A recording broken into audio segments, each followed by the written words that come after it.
Bismillahirrahmanirrahim. Alhamdulillah wassalatu wassalamu ala Rasulillah wa ala alihi wa sahbihi wa mawalah wa la hawla wa la quwata illa billahi wa ba'd.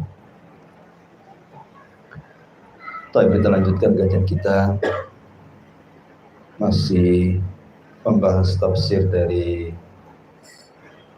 surah Al-Fajr, dan kita masuk pada ayat ke-17. A'udzubillahi minasyaitonir rajim. Bismillahirrahmanirrahim. Kalla bal la tukrimunal yatim wa la tahadduna ala ta'amil miskin wa ta'kuluna at-turatha aklan lamma wa tuhibbunal mala hubban jamma. Allah Subhanahu wa ta'ala berfirman, sekali-kali jangan seperti itu.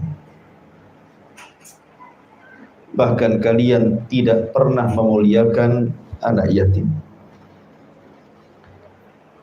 dan kalian tidak saling mengajak memberi makan fakir miskin, sedangkan kalian memakan harta warisan dengan cara mencampurkan yang halal dan yang haram. Kemudian kalian mencintai harta dengan kecintaan yang berlebihan.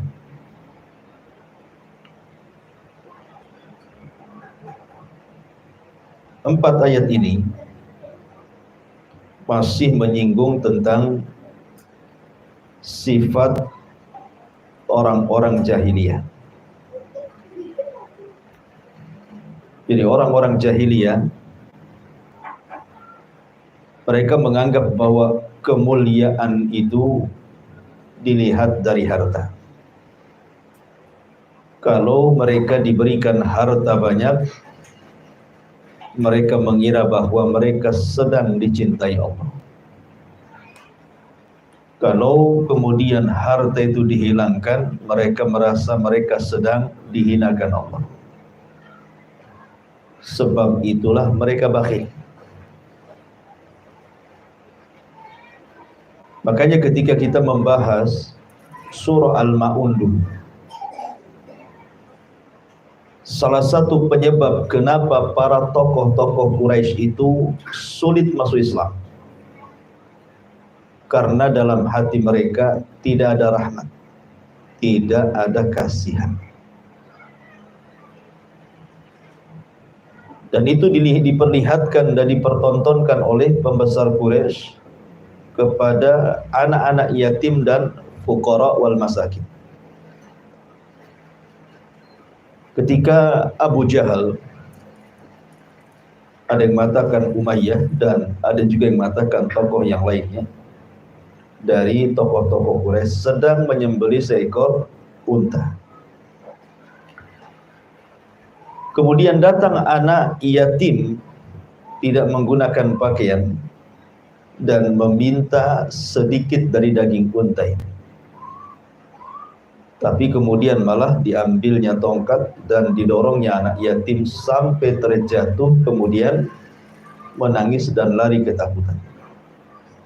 Sebab itu Allah turunkan, ara'aital ladzi yukadzibu biddin fadzalikal ladzi yad'ul yatim wa la yahuddu 'ala ta'amil miskin. Tidakkah kau lihat para pendusta agama itu? Mereka adalah orang-orang yang menghardik anak-anak yatim dan tidak mengajak manusia untuk memberi makan fakir miskin. Kalau seandainya para pembesar itu memiliki sedikit rahmat saja, mau membantu para fuqara wal masakin, tentu cahaya hidayah akan masuk ke hati-hati mereka.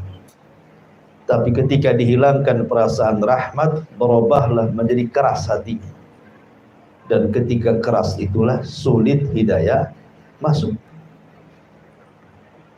Itulah perangai orang-orang Arab, di mana mereka berbangga dengan harta yang kemudian dengan kebanggaan itu mengarah kepada kebakhilan.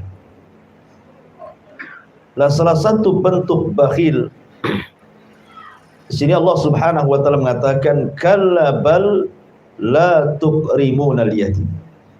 Sekali-kali jangan seperti itu. Bahkan kalian tidak pernah memuliakan anak yatim. Disebut yatim itu barang siapa yang meninggal ayahnya, bukan ibunya. Kalau bahasa kita, kalau meninggal ibu disebut piatu gitu. Tapi dalam Islam tidak ada, yang ada yatim saja. Yatim itu anak yang ditinggal mati oleh ayahnya. Kenapa? Karena biasanya kalau seandainya ayahnya masih hidup dan yang meninggal ibundanya, kemudian ayah ini menikah lagi dengan ibu yang lainnya, kebiasaannya biasanya menyayangi anaknya. Biasanya, walaupun ada juga ibu tiri yang menyiksa anak tirinya sampai keluar lagi. Ya. Tapi umumnya biasanya ibu tiri itu sayang dengan anak tirinya karena dia menghormati suaminya.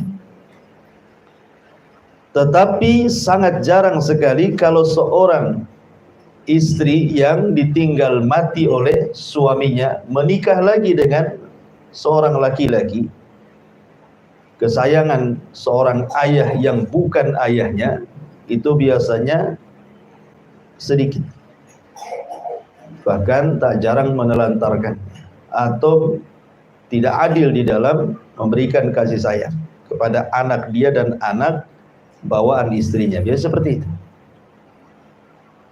Makanya kemudian dalam Islam orang yang mati ayahnya itu disebut yatim, karena tulang punggungnya sudah tidak ada lagi. Walaupun ada yang kemudian melebarkan definisi yatim itu, bukan hanya sekedar ditinggal mati ayahnya saja. Bahkan kalau seandainya kemudian ayahnya meninggalkan dia setelah menceraikan ibunya, kemudian pergi antah berantah dan tidak bertanggung jawab kepada anaknya dan juga kepada istrinya, pergi begitu saja, itu juga ada yang mengatakan berarti anak itu disebut yatim karena tidak ada tanggung jawab orang tuanya. Bahkan terkadang yang seperti ini ayahnya masih hidup tetapi ditinggalkan setelah bercerai dengan istrinya. Terkadang kondisinya lebih parah dibandingkan yang betul-betul ditinggal mati oleh ayahnya. Karena ada juga yang ditinggal mati ayahnya, ayahnya punya warisan, sehingga kemudian anaknya itu dapat warisan dari harta ayahnya kan gitu. Tapi kalau ayahnya masih hidup setelah cerai dengan pasangannya kemudian pergi entah berantah, dia tidak meninggalkan warisan. Terkadang hartanya diambil, kawin lagi dia, sehingga anak itu kemudian terlantar bersama ibunya. Tetapi definisi di dalam syariat bahwa yatim itu kalau ditinggal mati ayahnya, karena ayahlah yang bisa melindungi anaknya dan sebagai tulang punggungnya. Kita tahu bahwa di antara keistimewaan memuliakan anak yatim itu bukan sekedar untuk memperbaiki diri kita saja, tetapi juga memperbaiki anak keturunan kita. Tentu memperbaiki kita maksudnya melembutkan hati, karena siapa yang keras hatinya kata Rasul, maka lembutlah kepada anak yatim, niscaya Allah lembutkan hatinya. Adapun memperbaiki keturunan, karena kalau kita berbuat baik kepada anak yatim orang lain, kalau seandainya kita sudah tua, sudah tidak bisa apa-apa, maka anak-anak kita akan berbuat baik kepada kita. Tapi kalau seandainya kita jahat kepada anak yatim, jangan salahkan anak-anak kita jahat kepada kita. Kama tadinu tudan, kaidahnya. Sebagaimana kita memperlakukan anak yatim dengan cara seperti itu, maka anak-anak kita juga akan memperlakukan kita yang sama sebagaimana kita memperlakukan anak yatim. Jadi faedahnya besar gitu ya. Kalau kita sayang dengan anak orang lain, terutama anak-anak yatim, maka itu akan diwariskan kepada anak-anak kita sehingga anak kita sayang dengan kita. Bahkan kalau kita memuliakan anak-anak yatim itu sebenarnya kita sedang membuat masyarakat yang penyayang. Sebab kalau seandainya anak-anak yatim itu tidak ditolong, dibiarkan begitu saja, kemudian mereka menjadi jahat, kemudian dendam kepada orang-orang kaya, maka masyarakat akan rusak. Tapi kalau seandainya kita tampung mereka, kemudian kita tarbiyah mereka sehingga mereka menjadi orang yang baik, maka boleh jadi setelah mereka dewasa, kemudian kaya, mereka pun akan berlaku hal yang sama. Sehingga masyarakat ini akan jadi baik. Tapi kalau membiarkan, sama saja kemudian menciptakan kegaduhan di masyarakat. Makanya kenapa kemudian derajat memuliakan anak yatim itu mulia, sampai-sampai Nabi SAW itu mengatakan, ana wa kafilul yatim fil jannati kahataini. Aku dan para pengkafil anak yatim di sorga itu seperti ini. Ya. Kemudian wa asyara bis sababah, ini sababah, wal wusta, ini wusta namanya. Kemudian wa farraja bainahuma. Kemudian Nabi SAW merapatkan seperti ini. Ya, artinya aku dan para pengkafil anak yatim seperti ini di sorga. Kemudian dirapatkan, saking dekatnya. Apa maknanya? Kenapa para pengkafil anak yatim itu didekatkan dengan Nabi di sorga? Apa alasannya? Disebutkan di dalam beberapa pensyarah hadis, di antaranya disebutkan dalam syarah Sunan Tirmidzi. Kenapa hikmahnya? Apa hikmahnya? Kenapa kemudian orang yang mengkafil anak yatim itu dekat dengan Rasul? Dijelaskan di sini, la'allal hikmah fi kauni kafilil yatim yushbihu fi duhulil jannah, menyerupai masuk ke dalam surga, kemudian fil jannah bil qurbi binan nabi, ketika masuk ke dalam surga didekatkan dari Nabi SAW. Likaunin Nabi SAW sya'nahu an yab'atha ila qaumin la ya'qiluna amra dinihim fayakunu kafilan lahum mualliman wa mursyidan. Karena Nabi SAW di antara tugasnya adalah saat diutus oleh Allah untuk menyampaikan risalah Allah kepada sebuah kaum, itu diutus kepada kaum yang tidak berakal. La ya'qiluna amra dinihim, tidak paham dengan perkara agama mereka. Maka dengan kemudian Nabi SAW mengajarkan agama dan mengarahkan manusia, menunjukkan Rasul mengkafil manusia dengan mengajarkan wahyu, mengarahkan kepada kebaikan. Hakikatnya Rasul sedang mengkafil umatnya. Lah begitu juga para pengkafil anak yatim. Anak yatim ini kan belum balik, artinya belum berakal, belum paham tentang agama, bahkan tidak paham juga tentang dunia.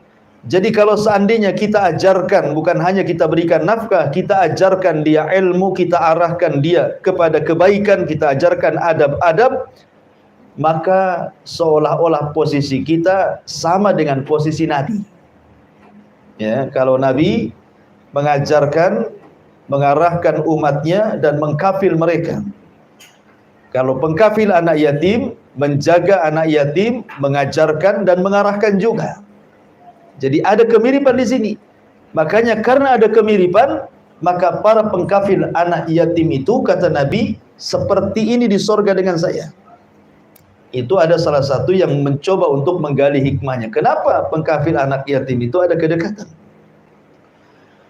Bahkan ketika Nabi SAW membuka pintu sorga, kan manusia tidak bisa masuk sorga itu, karena di antara syafaat khusus Rasul itu, tidak ada yang bisa memasukkan manusia ke dalam sorga kecuali Nabi.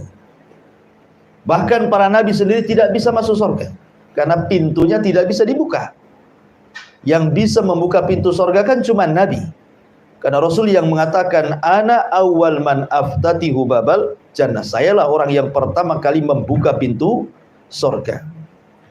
Tiba-tiba kemudian ketika Rasul hendak melangkah ke dalam sorga, ada seorang wanita yang hampir mendahului Nabi. Kemudian dicegat. Kemudian Nabi SAW bertanya, siapakah? Kenapa engkau hendak mendahului diriku masuk ke dalam sorga? Maka wanita ini mengatakan, saya adalah seorang yang mengkafil banyak anak yatim. Coba bayangkan sampai mau mendahului Rasul masuk surga tuh. Ya, ibu yang senantiasa mengkafil anak yatim. Menunjukkan bahwa keutamaan yang besar bagi para pengkafil anak yatim. Ma'asyiral muslimin yang dimuliakan Allah Subhanahu wa taala. Bahkan dalam sebuah hadis yang dikeluarkan Abu Ya'la dan juga At-Tabrani serta Imam Ahmad dengan sanad yang hasan, man dhamma yatiman bainal muslimin fi ta'amihi wa syarabihi hatta yastaghniya anhu wajabat lahul jannah. Barang siapa yang memasukkan anak yatim ke dalam makanannya, ke dalam minumannya, sampai anak yatim merasa cukup dengan diri kita kepada dia, maka orang ini sudah layak masuk surga. Nabi SAW adalah anak yatim, dan dia juga abul aitam, bapaknya anak yatim. Allah katakan, wa wajadaka yatiman fa'awa. Allah dapati engkau Muhammad dalam kondisi yatim dan Allah berikan penjagaan. Karena Nabi SAW pernah yatim, sehingga Nabi SAW melakukannya, menjadi pelakunya. Seperti dalam kisah ketika Nabi SAW menikahi salah satu istri beliau, namanya Ummu Salamah. Ummu Salamah itu ditinggal mati suaminya, dan dia punya anak-anak kecil. Sementara hidupnya Ummu Salamah dalam kondisi fakir, anaknya banyak yatim. Ya. Nabi SAW meminang Ummu Salamah untuk menjadi bapa bagi anak-anaknya. Menunjukkan Rasul juga bukan hanya ngomong saja, pelaku juga dia kan, dan mengajarkan beginilah cara pengkafil anak yatim. Tapi kalau antum tiap tahun memberikan amplop dalam sebuah acara kepada anak-anak yatim, bukan kafil yatim itu sedekah kepada anak yatim, bukan. Dan ada tuh kalau biasanya Ramadan ya, sibuk tuh biasanya perusahaan-perusahaan, ya, kemudian ormas-ormas gitu ya. Biasanya mereka ngadakan acara santunan anak yatim. Itu bukan kafil yatim nanti. Itu sedekah ke anak yatim. Maksud mengkafil itu betul-betul merawat setiap hari. Ima kita ambil, kita masukkan ke rumah kita, kemudian kita anggap dia anak kita sendiri, ya, kita hormati anak-anak yatim dengan memberikan fasilitas tempat tidur, makanan, minuman, pendidikan, akhlak, dan begitu seterusnya. Atau mungkin kita tidak memasukkan anak itu ke rumah kita, tapi kita datang kepada anak yatim, kita katakan sama ibunya, ini anak ibu, selama belum balik, saya yang tanggung kehidupannya. Ya, saya kirim tiap bulan sekian untuk makan dia, untuk minum dia, untuk sekolah dia, sampai dia balik. Nah, itu namanya kafil yatim. Itu yang akan dekat dengan Rasul, ya, mengkafil anak yatim. Atau antum menjadi bapak mereka, seperti yang dilakukan Nabi SAW. Yang jomblo, yang belum kawin gitu ya, kemudian cari janda. Kasihan kali itu, anaknya masih kecil-kecil kan itu. Jadi terdorong rasa kasihan menikahi dia karena melihat anak-anak yang masih kecil dan suaminya sudah meninggal. Datang ke janda itu, saya siap menjadi bapak bagi anak Anda dan suami yang baik bagi Anda. Ya, Ustadz yang sudah menikah gimana? Ya terserah antum, izinlah sama istri. Diizinkan, lanjut, tadi izinkan, ya lanjut juga, cuman nggak ngasih tahu. Ma'asyiral muslimin yang dimuliakan Allah Subhanahu wa taala, intinya bahwa di sini Allah Subhanahu wa taala menyindir orang-orang musyrik Arab itu, jangan seperti itu. Ya, tetapi tolonglah hargai anak-anak yatim. Kemudian juga sindiran yang kedua, wala tahadduna ala ta'amil miskin.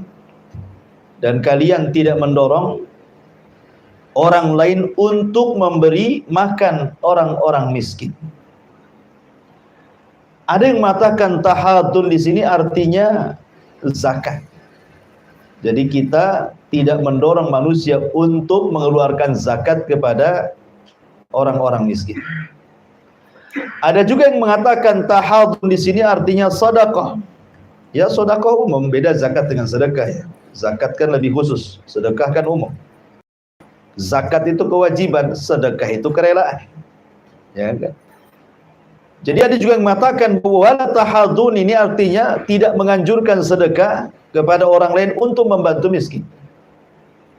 Tapi yang jelas bahwa ada di sekitar kita ini sudah tidak mau membantu orang miskin, tidak mengajak orang lain pula untuk membantu orang miskin. Dan ulama mengatakan mengajak manusia untuk membantu orang miskin jauh lebih afdal dibandingkan kita memberi makan orang miskin. Kenapa? Jadi kalau kita menganjurkan manusia, mengajak manusia banyak untuk menolong, umpamanya kita punya orang miskin nih, kemudian kita cari orang sebanyak-banyaknya untuk membantu dia, itu lebih afdal dibandingkan kita membantu dia. Tapi kalau bisa kemudian menggabungkan dua-duanya, lebih afdal lagi. Selain kita membantu dia, kita juga ajak orang untuk membantu dia, gitu maksudnya. Karena kalau kita hanya membantu dia, berapalah kemampuan kita membantu dia kan? Berapa kemampuan? Sekaya-kayanya orang pun ada bosannya membantu orang tuh. Ya. Tapi kalau seandainya kita arahkan manusia, kita cari 10-20 orang, tolonglah bantu dia. Kemudian masing-masing satu orang memberikan sekian juta kan, bisa saja kemudian mengangkat kefakirannya kan. Ya, makanya menganjurkan orang untuk membantu orang lain lebih afdal dibandingkan kita memberi makan sendiri. Karena ada orang-orang yang sama-sama miskin, saya miskin, sebelah juga miskin. Tapi ada orang-orang miskin itu yang punya izah, tidak mau dibantu orang, tapi dia ingin nolong orang. Ya. Orang miskin itu ada izan, tidak mau dia dikasih orang, tapi mau nolong orang, tapi tidak bisa nolong orang. Lah cara satu-satunya adalah dengan cara ngajak orang nolong, gitu maksudnya ya. Tolonglah itu tetangga saya susah, ya, tetangga saya susah. Jangan pula antum ngomong saya juga susah sebenarnya. Itu riya namanya. Jadi maksudnya kita hanya ingin nolong tetangga kita saja. Ya boleh jadi kemudian dari situ kecipratan kan tak tahu juga. Tapi yang jelas bahwa mendorong manusia yang banyak menolong orang miskin itu lebih afdal, utama dibandingkan kita memberi makan sendiri fakir miskin. Karena kemampuan kan kita terbatas. Tapi kalau antum bisa menggabungkan, kita bisa memberi, ngajak orang juga memberi, maka itu lebih baik. Dan mengayakan satu miskin itu lebih baik dibandingkan memberikan sedekah kepada banyak orang miskin yang tidak pernah kaya dan tetap miskin. Umpamanya di sini orang miskin 100 orang. Kalau kita bantu mereka, umpamanya uang 10 juta itu ya dapat sedikit-sedikit kan, tetap saja miskin mereka. Ya. Tapi kalau kita kemudian mengentaskan satu persatu, ya yang lain yang miskin tenang dulu, yang ini dulu kita bantu satu orang nih, atau 3 orang dulu lah. 10 juta bagi 3 juta setengahan umpamanya kan, bisa untuk modal jual gorengan, jual es, jual apa gitu kan. Akhirnya mungkin di antara orang-orang miskin yang kemudian diberikan modal akhirnya jadi kaya gitu kan. Maka itulah mengentaskan kemiskinan banyak. Tapi kalau membantu banyak orang miskin dengan uang 10 juta, kemudian dapatnya 50 ribuan, dapat apa kan? Modal aja dah cukup kan? Ya, makanya mengentaskan 1-2 orang miskin lebih afdal dibandingkan membantu banyak orang miskin tapi tidak dientaskan dari kemiskinan. Makanya di sini Allah mengatakan wala tahudduna ala ta'amil miskin. Orang-orang Arab jahiliyah, orang-orang para pembesar Arab itu, mereka tidak mau menganjurkan manusia untuk membantu fakir miskin. Makanya di zaman dulu bagi mereka miskin itu sebuah kehinaan. Jadi mereka orang-orang jahiliyah memandang orang miskin itu orang hina, gitu ya. Dan memandang orang kaya itu orang mulia. Makanya kemudian mereka tidak mau dekat-dekat dengan orang-orang miskin. Bahkan ada para pembesar yang datang kepada Nabi SAW dan hendak masuk Islam itu mensyaratkan agar agama Rasul itu dipenuhi orang kaya dan orang-orang lemah itu dikeluarkan dari agamanya. Seperti Bilal, Obab, ya, Zunairah dan yang lainnya gitu ya. Disuruh dikeluarkan dari agama Rasul biar orang-orang musyrik kaya yang bergabung. Tapi Allah Subhanahu wa taala turunkan ayat. Ya, jangan kau usir orang-orang yang lemah yang setiap pagi dan petang mereka senantiasa berzikir kepada Allah Subhanahu wa taala. Wala tahuddu ala ta'amil miskin. Kemudian wa ta'kuluna turatha aklan lamma. Dan kalian memakan harta waris dengan cara mencampur adukan. Karena di zaman jahiliyah wanita tidak dapat waris. Di zaman jahiliyah itu yang dapat waris hanya laki-laki. Wanita itu tidak punya nilai. Baru setelah datang Islam, baru kaum wanita dihargai. Harusnya bersyukur para wanita hari ini dengan adanya Islam. Seandainya Islam tidak ada, kemudian tradisi jahiliyah masih ada, tentu tidak ada harganya seorang wanita. Tiba-tiba di zaman sekarang wanita sudah dimuliakan dengan Islam, mau pula mereka meneriakkan emansipasi, kebebasan. Wanita ingin kayak jahiliyah lagi, ya. Jadi orang-orang jahiliyah seperti itu. Tetapi juga masih ada juga di negeri kita kan. Di negeri kita itu ada beberapa tempat itu yang aneh. Kadang-kadang laki-laki yang tak dapat, ya kan. Ada tuh di sebuah daerah itu semua harta waris untuk perempuan. Jadi kalau orang tuanya meninggal, laki-lakinya terusir dari rumah. Kasihan dia, ya. Harusnya dia dapat banyak, dia pula kemudian terusir dari rumah orang tuanya, nggak dapat apa-apa. Tapi juga ada di sebagian tempat yang juga berusaha yang laki-laki itu menguasai warisnya wanita, dan itu kebanyakan. Kebanyakan apalagi kalau seandainya laki-laki ini yang paling tua dari keluarga. Oh, dia yang paling banyak dapatnya. Sudah bagiannya dapat, ngambil pula bagian adik-adiknya. Nah, itu tradisi jahiliyah itu. Karena tradisi jahiliyah itu mencampur adukan antara harta halal dengan harta haram dari harta waris. Yang harusnya dibagi secara syar'i, dia tidak membagi secara syar'i, artinya dia memakan hak orang lain kan. Itulah maksudnya memakan harta waris secara haram, karena tidak diberikan kepada yang punya haknya, sehingga dia memakan dengan cara haram, ya. Hakikatnya mencuri harta orang, dimakan dia, dan dia tidak tahu boleh jadi yang dicuri itu hartanya orang miskin kan. Mungkin dia tahu kan kondisi saudara dia kan, satu kandung, bagaimana ekonominya, boleh jadi dia punya anak yatim, dan begitu seterusnya kan. Makanya di sini Allah singgung wa ta'kuluna turatha aklan lam. Dan bahwa harta waris itu biasanya tidak berkah, karena didapat dengan cara mudah, maka hilangnya pun dengan cara mudah biasanya harta waris. Ada orang yang dapat tanah seluas-luasnya dari orang tua, ya, karena bukan hasil jerih payah dia, ya enteng saja. Dia dijual satu kapling, akhirnya habis. Rumahnya dijual, ngontrak dia. Harusnya jadi tuan takur. Belakangan dia pula yang ngontrak. Kenapa? Karena kita tidak tahu juga ya. Kita kan hanya melihat dohir warisan orang tua, ya dohirnya saja halal.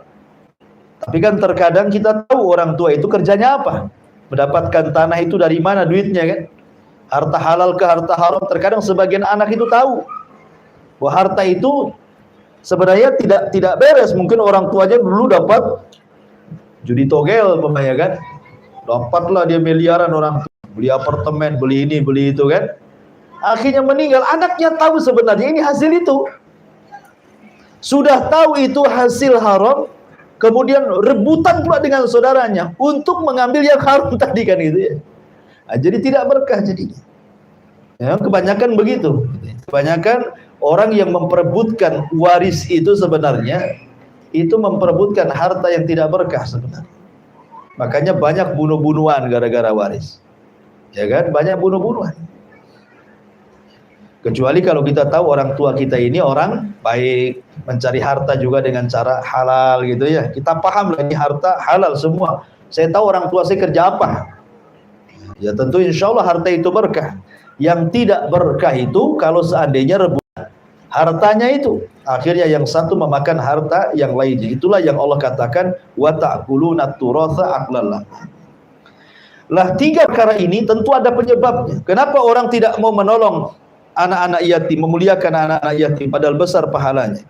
Kenapa orang tidak mau mendorong orang-orang untuk membantu para fakir miskin? Kenapa pula kemudian orang berani kemudian mengambil hak orang lain dalam warisan? Sebabnya ayat terakhir ini, wa tuhibbunal mala hubban jamma, karena kalian terlampau mencintai harta berlebihan. Gitu ya.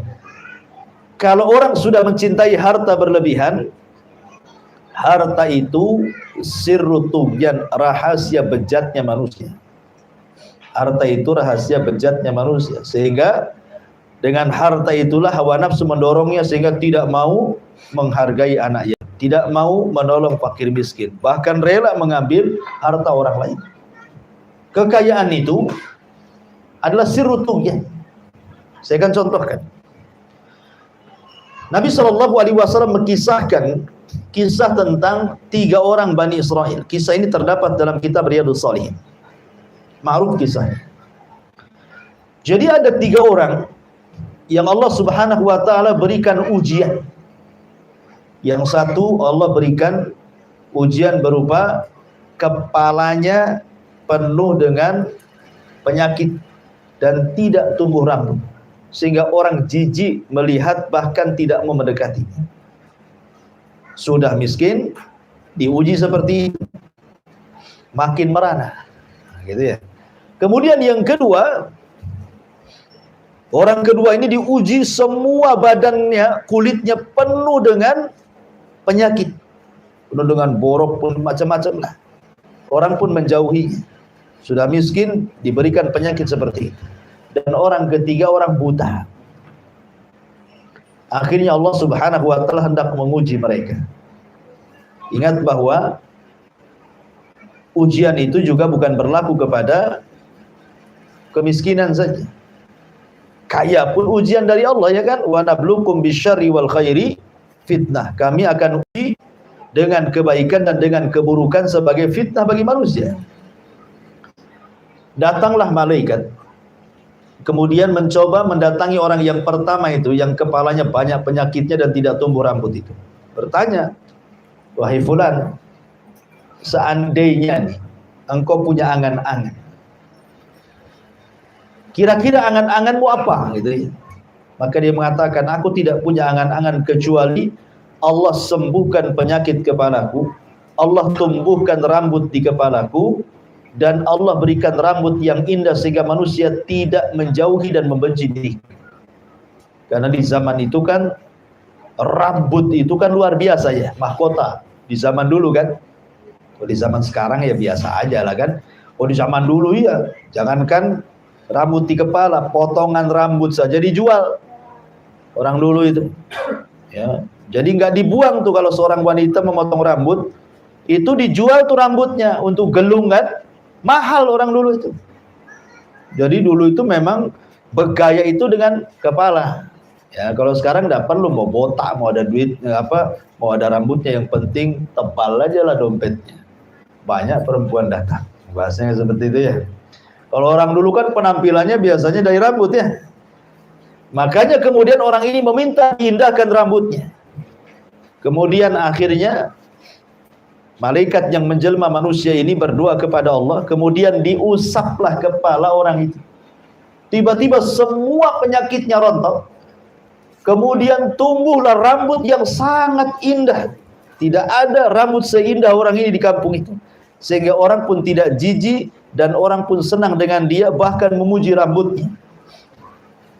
Akhirnya kemudian sebelum pergi malaikat ini mengatakan, dari sekian hewan ternak, hewan mana yang kau sukai? Maka dia mengatakan, aku suka seekor unta. Diberilah unta bunting. Kemudian setelah itu malaikat ini pindah ke tempat lain, ke tempat yang kulitnya penuh dengan penyakit. Orang pun jijik mendekat, tidak suka. Maka pertanyaannya sama, kalau engkau berangan-angan, kira-kira angan-anganmu mau apa? Maka orang ini mengatakan, aku ingin disembuhkan semua penyakit kulitku, dan Allah berikan kulit yang halus, yang indah, sehingga manusia suka dan tidak menjauh dari itu. Akhirnya malaikat ini mengusap semua badannya sembuh, dan dia pun memiliki kulit yang luar biasa. Dan orang pun suka dengan dia. Kemudian ditanya soal hewan ternak, dia memilih sapi. Maka dikasihlah sapi bunting. Kemudian yang buta juga sama pertanyaannya.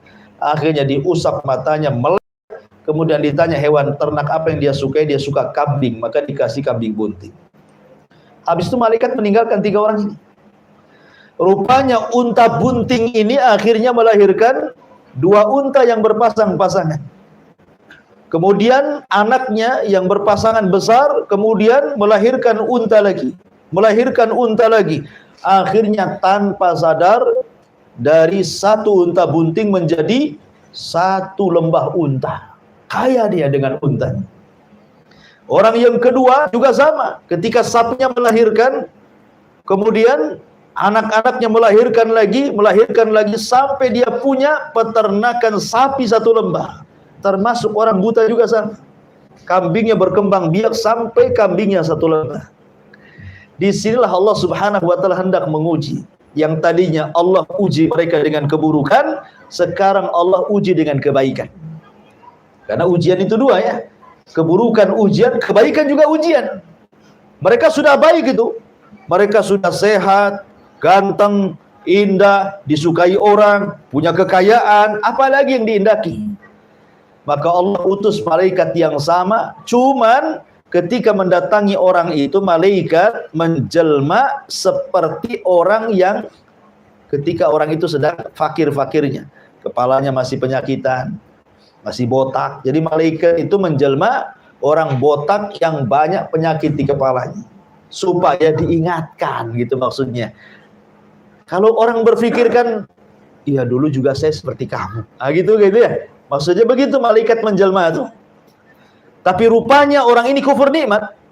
Didatangi malaikat untuk diingatkan nikmat dia yang dulu lupa dia. Seolah-olah tidak pernah kepalanya disembuhkan oleh Allah Azza wa Jalla. Ketika kemudian malaikat ini mengatakan, saya orang miskin, orang fakir, butuh makan, bisa enggak kau kasih 1 ekor unta saja? Kemudian dia mengatakan, enak saja, ini unta warisan dari orang tuaku. Kufur nikmat dia, tidak menasabkan kepada Allah. Ini dibilang warisan katanya. Ya. Dia kufur nikmat. Akhirnya kemudian malaikat ini mengatakan, tahukah kamu siapa saya? Sesungguhnya saya malaikat yang dulu pernah turun kepadamu. Karena engkau kufur nikmat, maka kau akan dicabut oleh Allah nikmat. Akhirnya selang beberapa waktu, kemudian untanya mati semua, dan dia pun penyakitnya dibalikkan lagi, sehingga orang-orang benci lagi kepada dia. Kufur nikmat, ya kan? Lah orang yang kedua juga sama seperti itu, menasabkan nikmat bukan kepada Allah, dan tidak pernah dia merasa disembuhkan Allah. Kufur-kufurnya nikmat. Akhirnya Allah kembalikan lagi penyakitnya, Allah semua matikan sapinya. Miskin lagi, kulitnya penuh dengan borok lagi. Orang tidak suka mendekati dia. Hanya orang yang ketiga, orang buta itu. Orang buta ini bersyukur. Ketika malaikat ini datang pura-pura jadi orang buta, maka orang buta ini terkenang dulu waktu dia buta. Sehingga ketika malaikat ini mengatakan, bisakah kau mintakan satu kambingmu saja untuk diriku. Kata orang buta yang sudah sembuh, jangankan satu kambing, satu lembah kambing saya kasihkan kamu. Dengan penglihatanku saya bersyukur dibandingkan satu lembah kambing itu.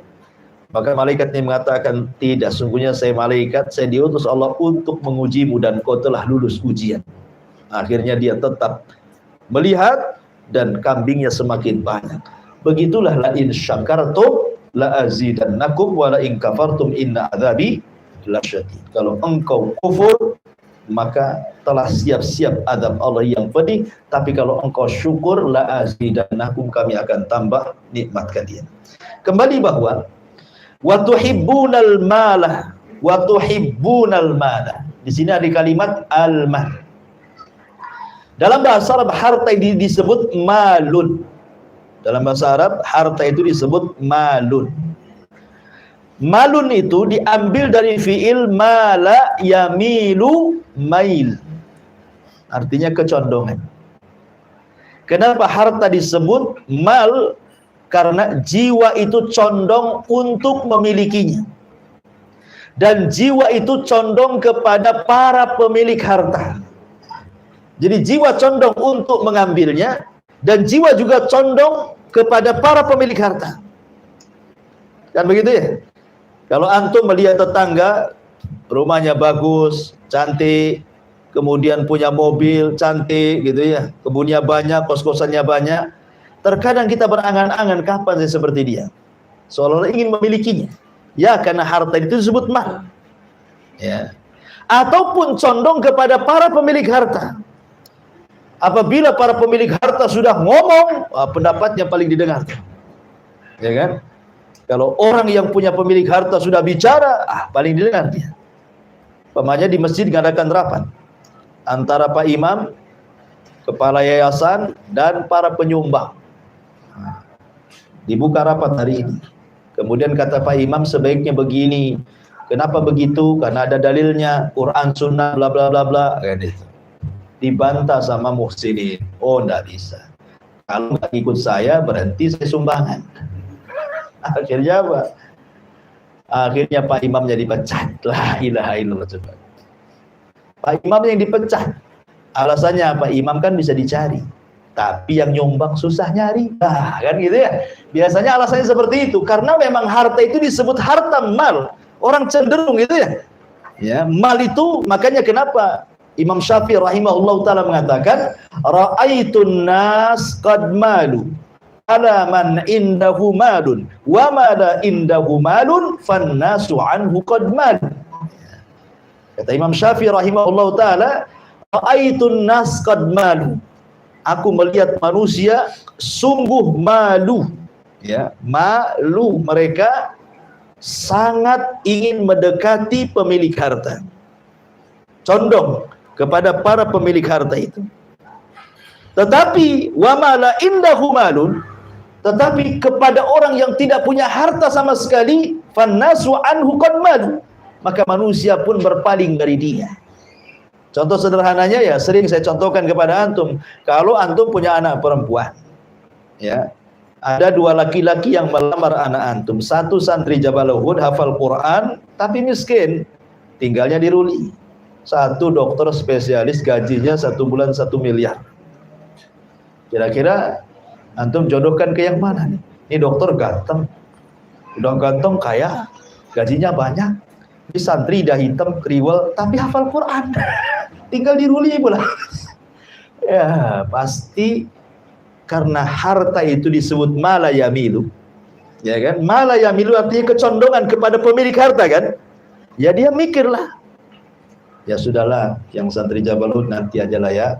Mudah-mudahan nanti ada lagi adiknya katanya. Ini yang ini dululah, dan itu ya. Termasuk anaknya didoktrin seperti itu juga. Jadi para penghafal Quran, walaupun dia hafal Quran, ahli agama, ya nggak dilihat lah. Ya, karena harta itu dari mala yamilu tadi. Ya, kecenderungan orang itu tidak mau kepada yang tidak punya harta. Selain yamilu ala nafsihi, juga yamilu ala ghairihi, gitu ya. Selain dia ingin memiliki untuk diri sendiri, dia pun memandang kepada para pemilik harta orang lain. Seperti itulah disebut mal.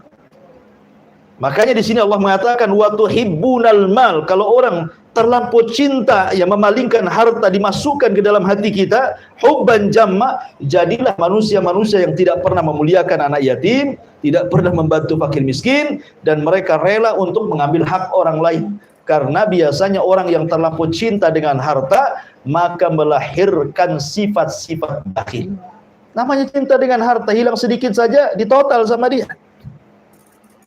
Ya, ada orang-orang itu yang pelit, bukan hanya pelit kepada orang lain, pelit kepada dirinya. Uangnya banyak di ATM, tapi penampilannya kayak orang nggak punya uang. Ada orang kayak gitu, makannya biasa saja. Padahal dia bisa beli pakaian bagus, gitu ya. Penampilannya agak bagus lah, punya uang, kan nggak apa-apa tahadus bin nikmah kan?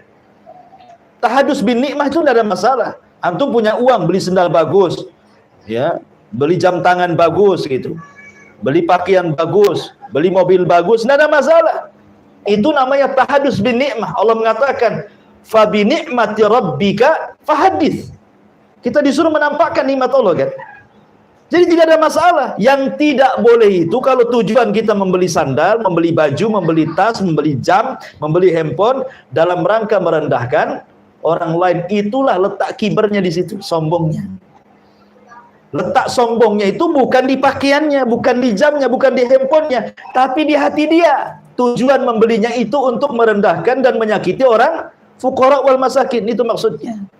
Tapi kalau hanya untuk dia, ini uang saya mau beli ini, terserah saya lah. Saya nggak ada maksud yang lain kok.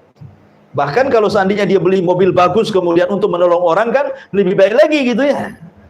Tapi tidak juga orang seperti itu. Sudah bakhil kepada orang lain, bakhil kepada dirinya, hartanya ditumpuk-tumpukan di ATM, akhirnya tidak sadar datang kematian. Nah, untuk apa harta di ATM itu jadinya?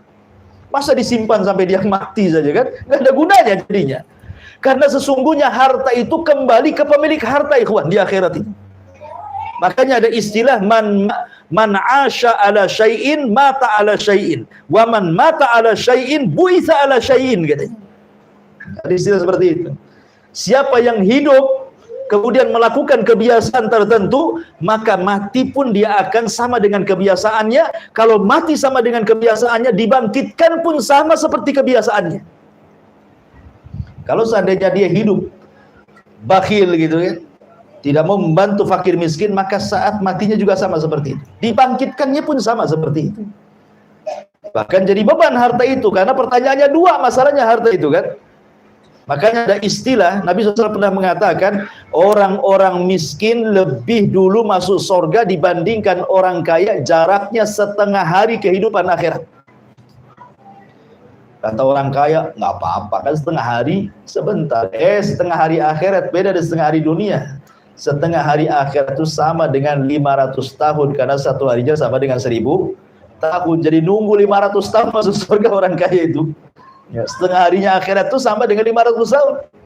Kenapa ya tadi? Karena soalannya banyak. Min aina iktasabahu wa fima anfaqahu, dari mana dan kemana. Itu yang dua itu, dari mana kemana. Kan repot tuh. Ya. Pertama, dari mana? Maksudnya kamu dapat harta itu halal atau haram? Itu ditanya juga gitu. Kemudian kemana? Ditanya lagi. Oke lah, dia mengatakan saya cari harta halal, tapi dibelanjakan kemana? Ke haram atau ke halal? Makanya sering saya katakan ada 4 kelompok tentang masalah harta kan. Pertama, ada yang mencarinya halal, kemudian diinfakkan ke yang halal, maka inilah sebaik-baik manusia. Kemudian yang kedua, carinya halal, tapi diinfakkan ke yang haram, maka dia akan tetap ditanya, bukan dari mana, ditanyanya, tapi kemana kau belanjakan. Nah, itu soal yang harus dijawab. Ya. Kemudian yang ketiga, dia mencarinya dengan cara haram, tapi diinfakkannya ke yang halal. Maling untuk bangun masjid, merampok untuk pergi haji, kan bagus tuh. Korupsi untuk bantu fakir miskin, bagus. Ya seperti itu gitu. Ada juga yang maling ini berdalil dia nyuri uang 2 dirham. Kemudian dikatakan sama kawannya, mencuri itu tidak boleh. Kemudian yang mencuri dari dia mengatakan, tidak, aku sudah infakkan 1 dirham. Yang 1 dirham ini saya makan. Kenapa saya infakkan? Karena Nabi yang mengatakan, kalau orang infak itu berarti akan dilipat gandakan berapa? 7 kali lipat? 700 kali lipat pahala katanya. Berarti kalau saya, ini yang satu nih, berarti sudah ketutup dengan 700 kali lipat itu. Jadi sisanya masih 699 lagi gitu ya. Ini yang nutup yang satu. Dia tidak sadar bahwa yang diinfakkan itu harta haram. Artinya bahwa pertanyaannya, dari mana kau dapatkan? Ini ditanya, dari mana kau dapat? Kemana kau belanjakan? Kalau Anda mencari harta dengan cara yang haram, Allah itu thayyibun la yaqbalu illa thayyiban. Apa dapat pahala? Tidak, karena Allah itu maha baik, tidak menerima kecuali yang baik-baik. Jadi jangan menghayal dapat 700 kali lipat itu. Itu yang dari harta baik dapat 700 kali lipat. Kalau dari harta haram, ya Allah tidak akan menerima, karena Allah baik, tidak menerima kecuali yang baik. Dan yang lebih parah, sudah nyarinya haram, dibelanjakan ke yang haram. Pasang togel untuk zina. Nah, itu kan masalah. Pasang togel untuk beli khamar. Berjudi untuk main perempuan, berjudi untuk membunuh orang gitu ya. Jadi itu kalau itu udah kuadrat dosanya. Jelas tuh pertanyaannya, dari mana dan kemana ya kena tuh.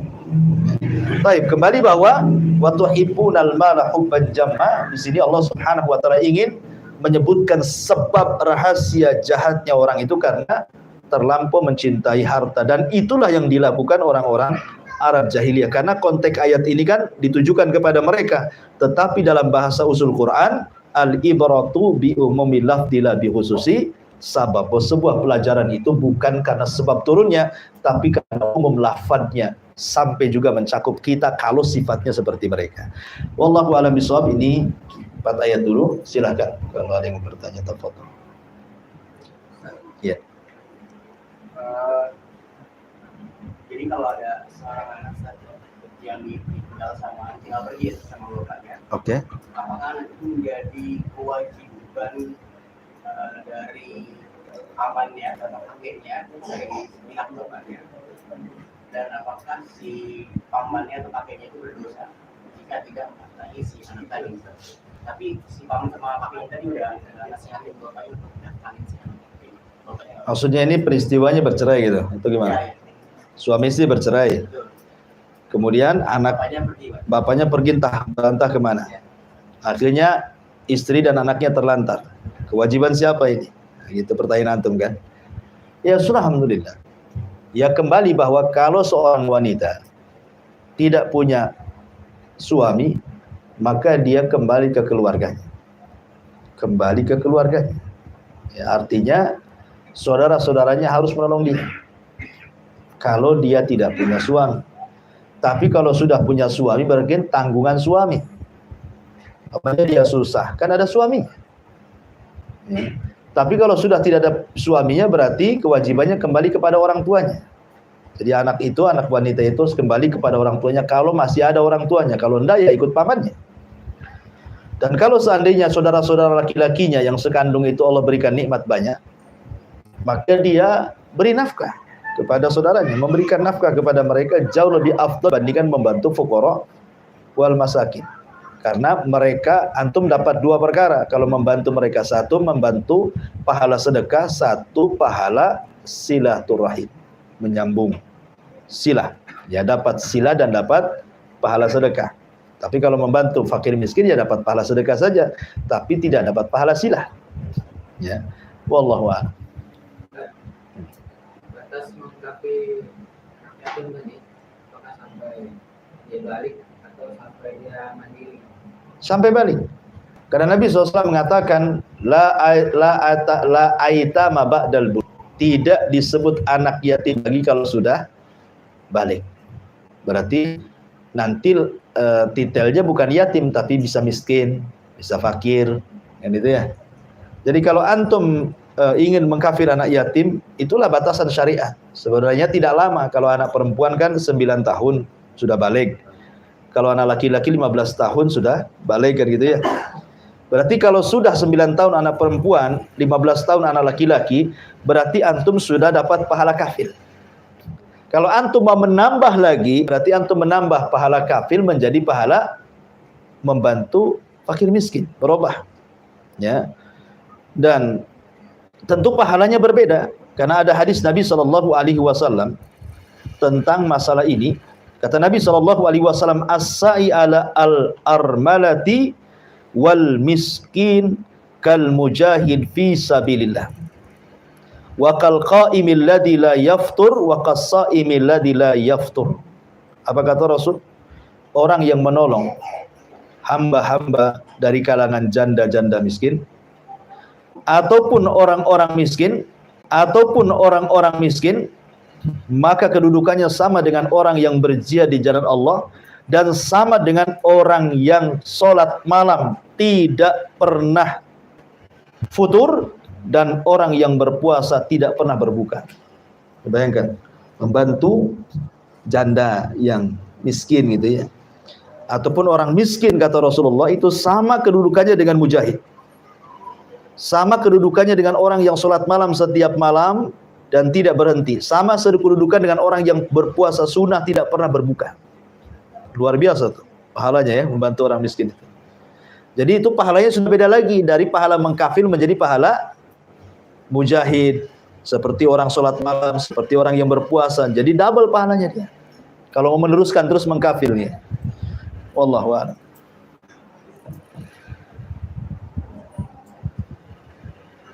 Iya, Bang. Kan tadi mengataskan kemiskinan orang itu lebih afdal daripada kita semangat dengan orang miskin tapi kita terus gitu. Oke.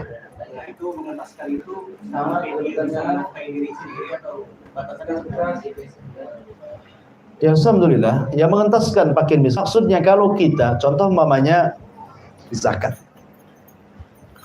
Kalau dulu ada istilah di masjid-masjid itu, zakat fitrah sampai numpuk segulung pakai beras. Alasannya kenapa kami pakai uang? Karena kalau pakai beras Ustaz, ini tidak cukup bagi-bagi orang miskin. Berasnya masih banyak, waktunya sudah habis. Iyalah kalau setiap fakir miskin dikasih 3 kilo. Coba setiap umpamanya di sini ada 10 fakir miskin, satu orang kasih 1 kintal. Atau 1 ton satu orang.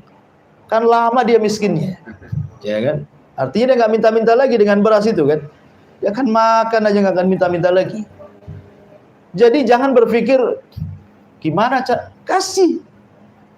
Umpamanya oke lah untuk zakat fitrah tahun ini kita lihat yang paling orang 10 di sini. Mungkin kayaknya yang satu ini 3 kilo, ini 1 ton umpamanya kan. Biar yang ini dikayakan dulu. Mungkin dengan 1 ton jadi juragan beras kan. Dijual lagi berasnya, jadilah juragan beras dia.